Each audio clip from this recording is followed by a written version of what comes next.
Hey guys, I'm going to look at how to create a drawing using the 3D model that you've already got. So your model might look like that.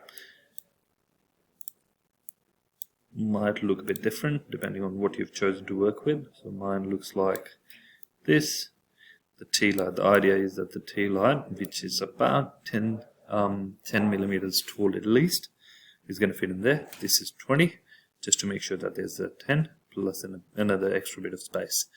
In order to create a 2D model, 2D drawings for this model, so you don't have to actually create drawings by hand, we're going to go into this option up here, which is a new document option. And you're going to go into drawing. Once we're into drawing, before we do anything to the drawing, because the drawing by default goes into inches, we're going to go into tools, and under tools we're going to go into document settings. You can see the default standard is ANSI. That's not what we use. We use the fabrication millimeters. That's what we're going to use. Once that's there, you are ready to get your model into this drawing. So right click anywhere, click on base view. Once you click on base view, you'd see that drawing view window pop up. I would go a bit bigger than this scale. I don't want it 1:1. I probably want it enlarged 3 times, so I'm going to do that so it's easier to see.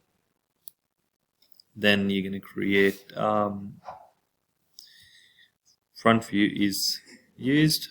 I would probably be happy with that to be my front view, and from there you can actually project another view, which is going to be the bottom or the top view. So you've got front view, top view, and from here you can also project your side view.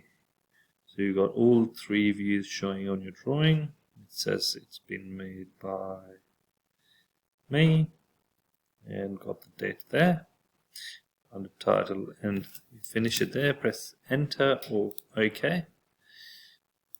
You can probably give it a title and stuff later, but for now what we need to do is I'm going to show you how to put dimensions in it, so when you are in workshop it's easier for you to look at the drawing and know what you need to do and how far, how long, and everything is going to be.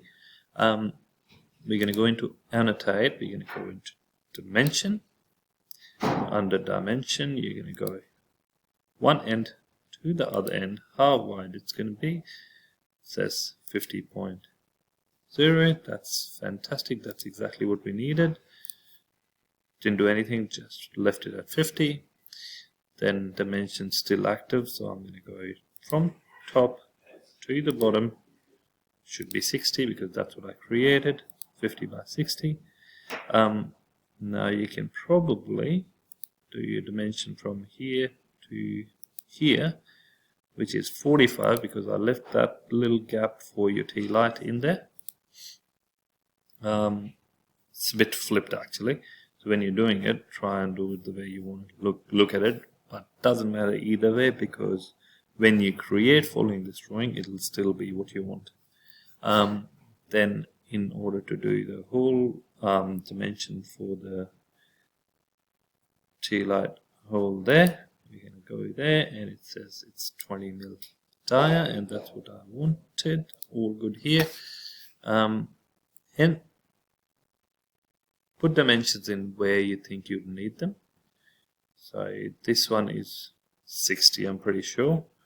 That's what I've used here. You can put it here if you want, if it makes it easier for you. 60. Okay, all good. So make sure your drawing is properly labeled. Once it's labeled and once you've got all the dimensions that you might need for making the candle holder, you are ready to go. So print that off, print your flow chart that you've done, put them together and bring them to the workshop and start creating. Good luck.